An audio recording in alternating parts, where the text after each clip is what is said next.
Bom dia a todos. Nossa aula de hoje será sobre, ainda no contexto de Guerra Fria, né, no contexto da segunda metade do século XX, vamos falar então sobre Revolução Chinesa. Vocês já viram várias revoluções até aqui. Da Revolução Francesa, no século XVIII, Revolução Inglesa, como Puritana e a Gloriosa. Vamos falar então, já viram esse ano, né, a Revolução Russa, e aí vamos falar de mais uma revolução comunista no século XX, que é a Revolução Chinesa.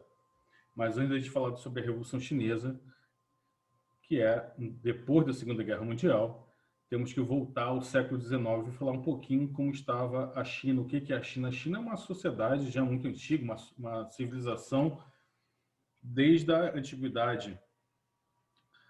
O pessoal fala muito do que o Egito é o país mais antigo do mundo, mas se eu fosse colocar de verdade seria a China, porque o Egito atual pouco tem a ver com o Egito do tempo dos faraós, do tempo do domínio dos macedônios, né, de Cleópatra mesmo macedônica, de uma dinastia macedônica da época do Império Romano. Então, o Egito muito diferente.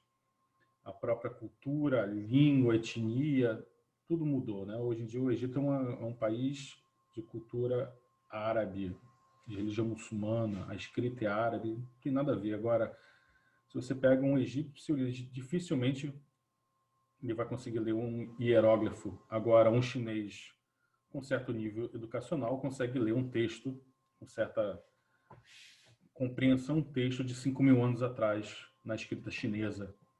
Então, é um país que, desde a antiguidade, sempre povoou a nossa imaginação. Ana Cláudia pergunta qual é o capítulo? Capítulo 19, acredito eu, que da apostila 4, página 62. Então, a China é um território imenso. Eu acho que até 300, século 3 antes de Cristo, eram vários reinos. Né? Tem o célebre clássico da literatura chinesa, o Romance dos Três Reinos. Então, é um país de cultura muito antiga, com uma literatura, filosofia, né? Alguns não gostam desse termo filosofia, mas com uma escola de sabedoria muito antiga, do Confúcio, do Lao Tse, berço de várias religiões. O confucionismo não chega bem a ser uma religião, mas o taoísmo, uma visão mítica do universo, carregado de sabedoria e filosofia.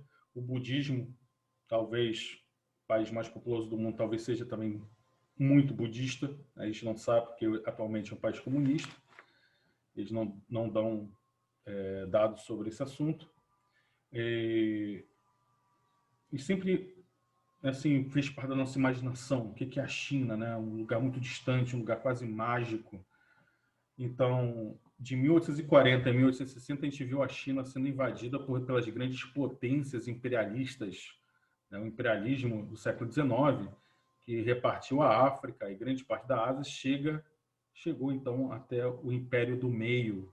A própria palavra China, eu perguntei uma vez a uma senhora lá na Barra da Liberdade, que era chinesa, como se pronunciava o nome China, né? O país dela em mandarim. Ela falou Tikuo, Tsukuo, que quer dizer literalmente país ou império do meio da Terra. Ele se achava o centro da Terra. Então, o seu território durante esse período, né, conturbado da Guerra do Ópio, da rebelião dos Boxers, da Guerra Taiping. A Guerra Taiping foi uma guerra que aconteceu no interior da China, liderada uma seita messiânica, uma mistura de conceitos chineses com um cristianismo muito estranho, influenciado pelas potências imperialistas, levou a uma morte maior até que da Primeira Guerra Mundial. E então a China estava muito baleada, muito combalida com essas invasões, o seu território repartido entre as potências. A gente deve lembrar que a Rússia entrou em guerra com o Japão, disputando o território da China, a Manchúria, e até durante esse período a China era governada por uma dinastia bárbara, né? Para os chineses, né, étnicos, os Han, a China era governada por uma dinastia de origem Manchu, né, dinastia Qing, que já estava uns 400 anos no poder. Então surge no começo do século XX o partido chamado Kuomintang, Partido Nacionalista Chinês, que queria então expulsar os bárbaros ocidentais, que queria então modernizar a China. Esse Kuomintang então consegue aumentar o seu poder e chega a depor o último imperador da China. Tem um filme chamado O Último Imperador da China, que é O Último Imperador, que é o Bernardo Bertolucci, um épico de mais de 3 horas de duração, que narra a história desse último imperador da China, Pu Yi. Ele, quando criança, ele foi deposto, mas ele continuou sendo tratado como imperador. Ele ficou lá fechado na cidade proibida, né, que a cidade é uma cidade dentro de Pequim que era só do imperador e das concubinas, dos funcionários muito próximos do imperador. Quando ele cresce, ele descobre que ele não era imperador de nada, que a China já era uma república. Isso em 1912. Em 1921 surge o Partido Comunista Chinês, liderado, então fundado por Mao Tse-tung, Xu Enlai e Lin Biao. Mas para a gente guardar aqui é importante Mao Tse-tung. O Kuomintang, que é o Partido Nacionalista, que essa palavra Kuomintang é importante de guardar na mente, que eu vou falar várias vezes, foi fundado por Sun Yat-sen, tá? Mas vamos guardar só Kuomintang e vamos guardar só Mao Tse-tung. Vocês devem conhecer o Mao Tse-tung. Você chega numa pastelaria chinesa, está lá o retratinho dele na parede, né? Então tem um culto à personalidade do grande timoneiro, que era chamado Mao Tse-tung. Então, o Chiang Kai-shek, em 1925, que era o líder, né, após a morte do fundador, Sun Yat-sen, o Chiang Kai-shek era um cara mais autoritário, mas ele conseguiu, então, líder do Kuomintang, me interrompam se vocês se perderem no meio desse palavrório todo, Chiang Kai-shek, esse é importante de gravar, líder do Kuomintang, consegue um feito inédito na China na época. Isso em 1925. Ele consegue, então, vencer os grandes senhores da guerra, que eram uma espécie de senhores feudais que ainda persistiam na China. Então, assim, vastos territórios dentro do interior da China mantinham-se ainda sujeitos à autoridade de líderes, né? Verdadeiros bandidos, donos de terra, latifundiários, que tinham meio que exércitos particulares, impunham toda sorte de terror aos camponeses, exploravam os camponeses, utilizando muita violência, e o Chiang Kai-shek consegue, então, derrotar esses senhores da guerra e unificar finalmente o país. Vejam bem, a China sempre foi muito dividida. Ele consegue, então, unificar o país. Então, nesse começo, os comunistas e o Kuomintang até tinham uma certa relação de proximidade, tá? Eles não eram contrários. Mas como o Kuomintang era muito relacionado aos grandes industriais e banqueiros da cidade de Xangai, por exemplo, cidade comercial riquíssima, e aí então esses caras começaram a pressionar o Kuomintang, Partido Nacionalista, para subjugar e eliminar os comunistas. Então o medo do comunismo se espalhar na China também faziam com que os imperialistas, os industriais, os ricos comerciantes, ricos banqueiros, vissem com maus olhos o PCC, o Partido Comunista do Mao Tse-tung. Em vez de ficar falando Partido Comunista Chinês, eu vou chamar de PCC, tá? Partido Nacionalista, lembrando, Kuomintang, Partido Comunista Chinês, PCC do Mao Tse-tung. Então, o Kuomintang tenta matar todos os comunistas, no chamado Massacre de Xangai, em 1927. Tentam acabar, eles fazem uma arapuca para os comunistas, perseguem os comunistas e fazem um massacre. Então, o Mao Tse-tung, que era o líder do Partido Comunista, ele pensou assim, ó, o Partido Comunista ele surge na China nos meios urbanos, no meio intelectual, dos professores universitários, estudantes, pequenos profissionais liberais, coisa e tal. Era um partido urbano. O grande lance do Mao Tse-tung é pensar diferente, por exemplo, do Karl Marx, né? Que o Karl Marx achava que a revolução viria pelo proletariado, ou seja, os trabalhadores das fábricas, urbanos, né? As pessoas da cidade, os trabalhadores das fábricas. O Mao Tse Tung ele pensa, não, cara, a gente não tem que fazer aliança com o pessoal das cidades, que é pouca gente. A gente tem que fazer aliança com a maior parte da população. 90% da população da China na época era campesina, era explorada. E é nesse grupo aí que o Mao Tse Tung vai apostar. Então ele começa a viajar pelo campo buscando apoio dos camponeses para torná-los comunistas.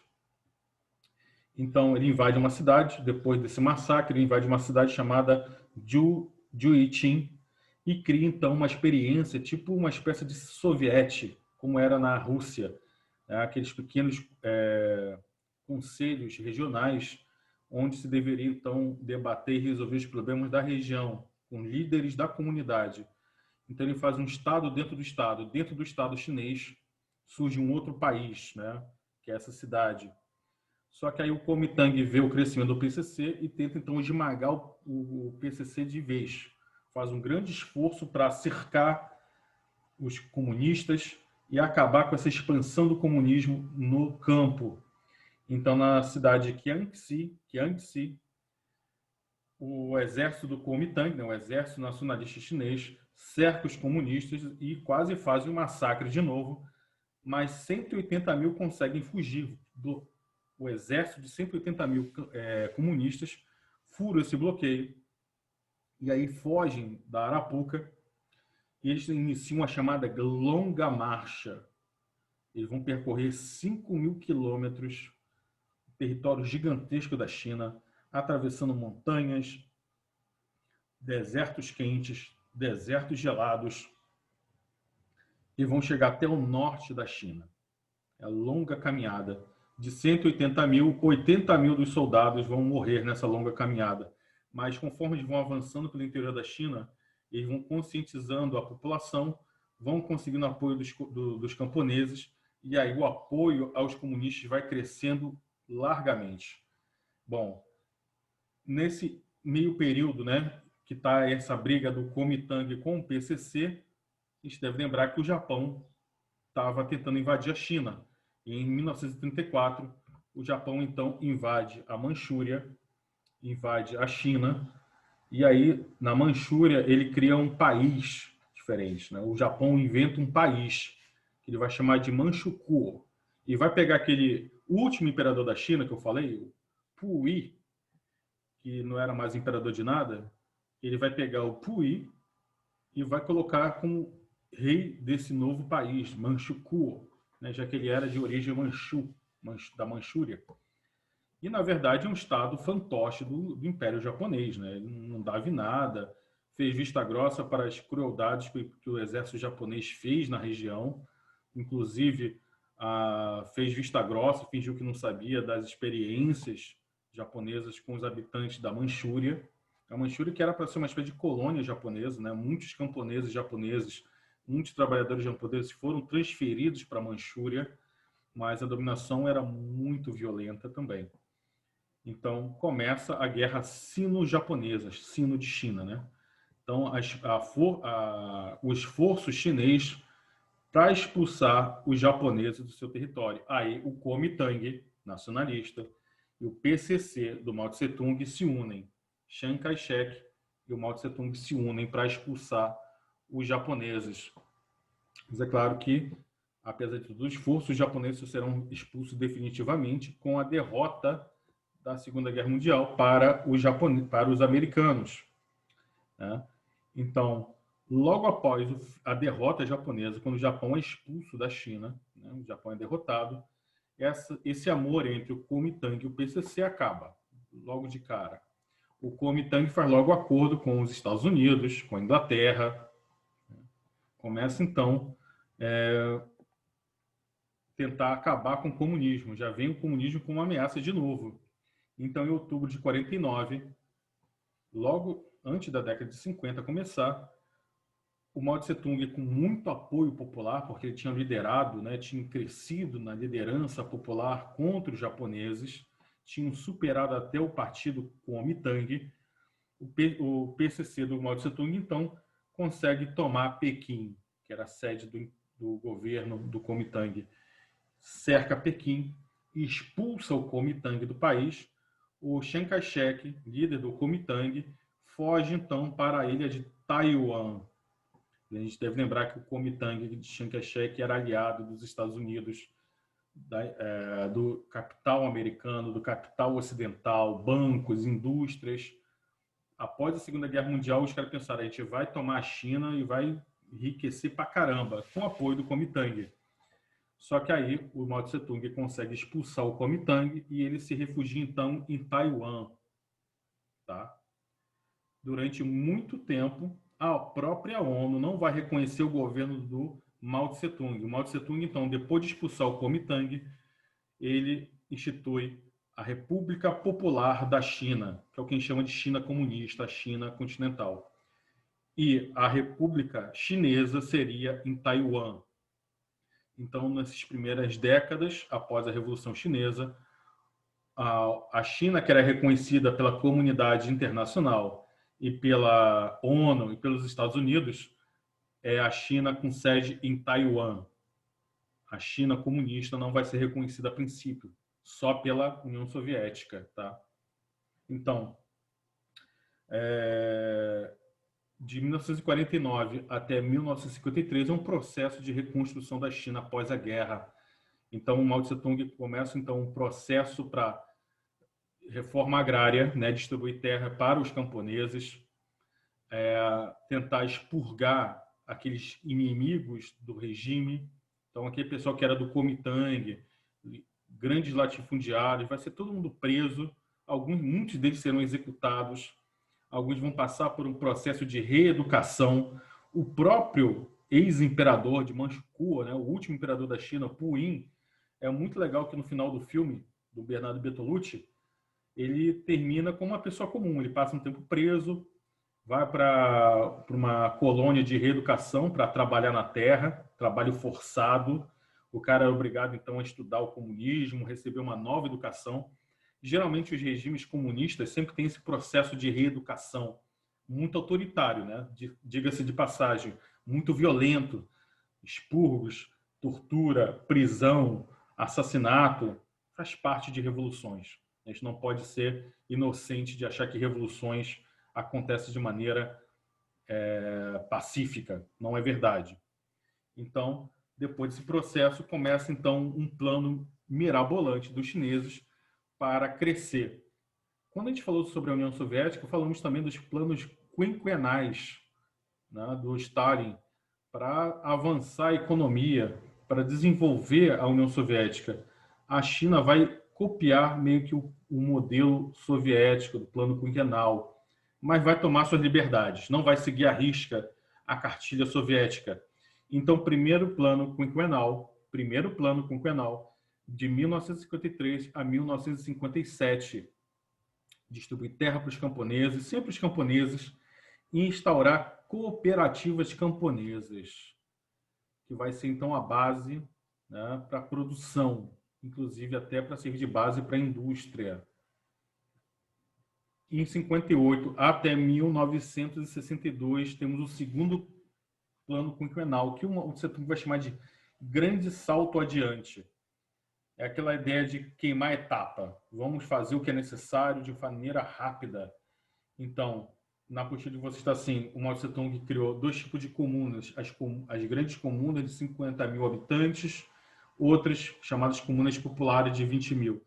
As de 50 mil, as maiores, produziriam tudo, de gêneros agrícolas à indústria, enquanto que as menores produziriam, então, tudo que era necessário para o autossustento dessas outras comunidades, né, que era necessário para consumo interno.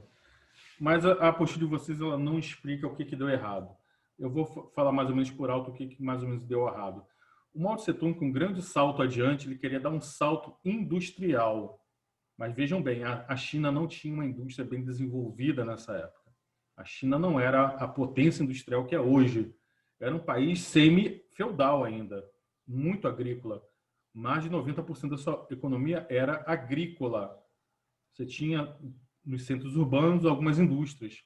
Mas para você sustentar a indústria que ele queria fazer, ele queria, então, dar aquele salto da produção de minério de ferro para a produção de aço, que é isso que é necessário para a indústria.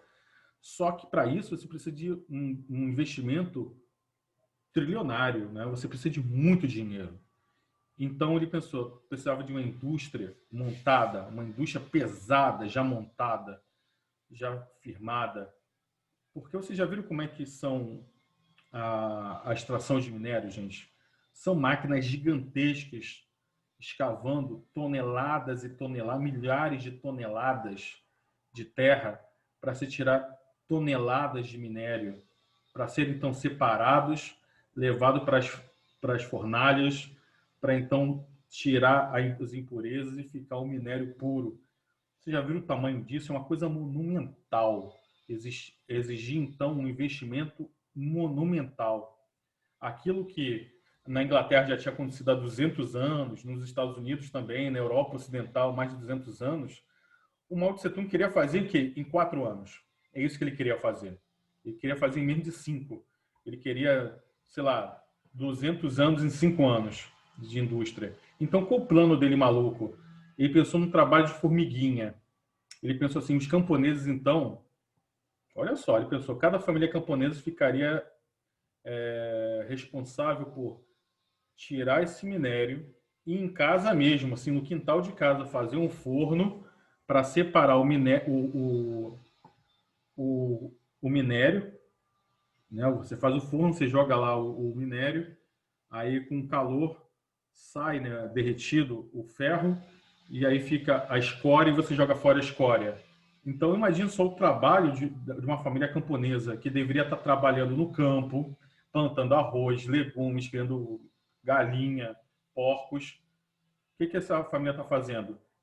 Escavando minério de minas, levando um carrinho de mão para botar num forno de lenha, quer dizer, perdendo tempo e produzindo nada, né? Produzindo uma escóriazinha, um ferrinho, né? Uma coisinha muito pequena. Então, ele pensou que se juntasse todo o produto do trabalho desses camponeses, daria, então, a produção mirabolante. Isso aí foi uma coisa muito idiota da parte dele, né? E fora que essas comunas, como eu falei, a comuna popular e as grandes comunas, elas tinham, de tempos em tempo, metas a serem batidas. E aquelas comunas que não batiam as metas sofriam castigos, sofriam interdições, tinham que pagar, muitos deles eram presos. Então, para não sofrer os castigos, o que o pessoal nas comunas fazia? Simplesmente adulterava os resultados. Diziam que tinham produzido X, mas, na verdade, haviam produzido muito menos. Então, durante muito tempo, o governo comunista, né, o governo central, começou, então, a traçar suas estratégias para a economia com base nesses dados que não eram verdadeiros, porque as pessoas tinham medo de sofrer as consequências de não bater as metas. Então, os caras tinham técnicas ainda muito ultrapassadas e, tipo, a Agatha pergunta, e ninguém conferia? Sim, só que aí, cara, sempre há todo um esquema de corrupção, né? Desde os funcionários que deveriam receber propina, ou então mesmo os funcionários que eram da própria comunidade. Então, o próprio governo central não tinha condições de manter um controle rígido sobre tudo isso. Tinha um controle rígido, como qualquer governo autoritário, para impor o medo, né? Para castigar quem não atingisse as metas. E isso deu muito errado, esse grande salto adiante. Aqui na postura de você diz que o fracasso foi retumbante mesmo, a ponto de causar 30 milhões de mortos por fome. A fome se alastrou devido a esse cálculo terrivelmente errado do Mao Tse Tung. Por isso que muita gente aqui no mundo capitalista, né, do lado de cá, quando critica-se o comunismo, fala-se disso, né, que como o sistema ele não dá certo. Que quando se fala assim que o comunismo matou mais que o nazismo, por exemplo, é nisso aqui que está dizendo. Não é que o Mao Tse Tung saiu matando gente, 30 milhões, está com uma bomba atômica e matou 30 milhões. Não é isso, né? Foi que a política econômica dele, que ele achava que ia dar certo, deu muito errado. E qual foi o resultado disso? Fome generalizada, né? Uma fome terrível. A gente deve lembrar que a China já era o país mais populoso desde essa época. Se não tinha 1 bilhão de almas nessa época, tinha algo muito próximo disso. Então, qualquer coisa que desse muito errado causava esse morticídio generalizado. Então, Mao Tse Tung, depois dessa derrota, ele fica meio que deixado de lado. Ele vai para o Ministério da Educação para ver se fica quieto. E quem sobe ao poder é o Deng Xiaoping, que é um cara muito importante também. Deng Xiaoping, que ele vai, então, pensar num processo de modernização da China. Então, ele vai meio que deixar de lado todo aquele papo da União Soviética, tá? Professor, a China é desigual, tipo hoje em dia? É disso que eu vou falar agora. Com a modernização do Deng Xiaoping, o que é que aconteceu? O que é essa modernização que ele propôs? Ele viu que aquele controle muito cerrado da economia, aquela planificação muito rígida, o controle direto do Estado sobre a economia não estava dando muito certo. Então ele começa a relaxar as relações comerciais, principalmente no campo das comunas, deixa uma espécie de livre mercado. Tá? Ele não tenta controlar as mínimas coisas. Pequenas e médias empresas nos grandes centros urbanos também recebem uma certa liberdade. Há uma certa entrada de capital estrangeiro. A China se distancia da União Soviética, porque ainda na época do Mao Tse Tung no poder, durante os anos 60, houve na Rússia uma espécie de cancelamento do Stalin. Hoje em dia se fala muito de cancelamento, na cultura do cancelamento da internet. Nos anos 60, na União Soviética, se descobriu todas as maldades do Stalin. O Stalin, que era o grande pai dos povos, né, o libertador da Europa do domínio nazista. Aí descobriu-se que ele era um ditador sanguinário. Né? Descobriu-se assim, abriu-se a caixinha, ó, aqui as provas que o Stalin era um ditador sanguinolento. Tá bom. Então aí o Nikita Khrushchev, entre outros líderes da União Soviética, faz esse meia-culpa com Stalin. Mas o Mao Tse Tung fica com raiva. Ele fala, pô, isso é traição com a memória do camarada Stalin. Aí meio que a China vai deixando de lado. E aí a Rússia vai tirando os seus técnicos. Tudo aquilo que a União Soviética tinha de alta tecnologia, ela tira da China. E isso meio que ajuda ao plano quinquenal da China dar muito errado, sem apoio da União Soviética, sem ajuda soviética, dá tudo errado também. Isso ajuda, isso não explica tudo, mas ajuda a explicar a derrota da China no plano quinquenal, o grande salto adiante. Então, o Deng Xiaoping ele meio que deixa elementos do capitalismo entrarem na China. Tá? Então, já desde os anos 60 já tinha isso. Mas qual o problema? Aí começa uma desigualdade social muito forte. Né? Por quê? As pessoas do campo vão continuar pobres, mas aqueles pequenos empresários e médios empresários das grandes cidades, eles vão se beneficiar desse livre mercado e vão enriquecer. Então, começa a criar uma classe quase burguesa na China. Aí o Mao Tse Tung vê nisso a oportunidade que ele queria para voltar para o poder. 6 anos depois, em 1966, acontece a Revolução Cultural nas universidades de Pequim. Ele começa a liderar um grupo de estudantes, né? Esse grupo de estudantes, então, tenta restaurar a pureza da Revolução. Eles começam a perseguir quem defendia pensamentos ditos liberais, burgueses, né? Ou quem tinha uma certa deslealdade à revolução, ao comunismo. E aí o Mao Tse Tung escreve um livrinho chamado Livro Vermelho. Diz que a Bíblia é o livro mais vendido do mundo. Talvez, com certeza, é o Livro Vermelho do Mao Tse Tung, porque imagine só que se todo chinês tiver o Livro Vermelho no seu bolso. Então, o símbolo desses estudantes, eles se vestiam que nem o Mao Tse Tung, com aquela fardinha verde-oliva, aquele bonezinho com aquela estrelinha, né, vermelha, inclusive as garotas, calça, só uma trança, todo mundo igual, assim, um exército de Mao Tse Tungzinhos, sabe? E se eles vissem, por exemplo, um jovem com calça jeans, eles comiam o cara sabe, no Kung Fu. Aliás, o Mao Tse Tung não cria nenhum Kung Fu porque ele era sedentário, mas ele dá a ideia de criar uma arte marcial, né? Olha só como é a expansão dele. Ele faz uma reforma na escrita chinesa que era muito complexa. Hoje em dia a escrita chinesa é muito mais simples do que era antes dele, muito mais simples para aprender, menos traços, menos ideogramas, para ajudar na popularização da alfabetização, né? Tornar todo mundo alfabetizado. E ele também cria o que a gente chama de Wushu, que é um Kung Fu mais simples, mais fácil de aprender, e que era essa garotada aprendia, treinava todo dia.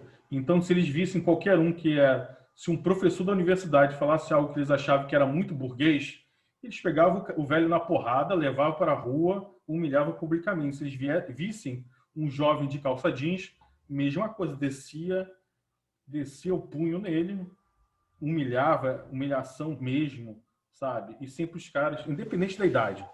Você vê imagem de velho, sabe? Professor de universidade de coroa, velhinho, apanhando. Então, uma coisa de louco, sabe? E o Mao Tse Tung apoiava isso. E ele volta ao poder, tá? Gente, a nossa aula já está terminando. Num momento, a gente vai continuar esse nosso papo aqui na semana que vem, tá? Porque eu preciso... É isso mesmo, João Lira fala, torcida organizada Mao Tse Tung. É isso mesmo, cara. É tipo uma torcida organizada, cara. Coisa de fanático mesmo. É por isso que eu falo, gente, eu tenho muito medo da massa, né? Porque a massa não pensa, cara.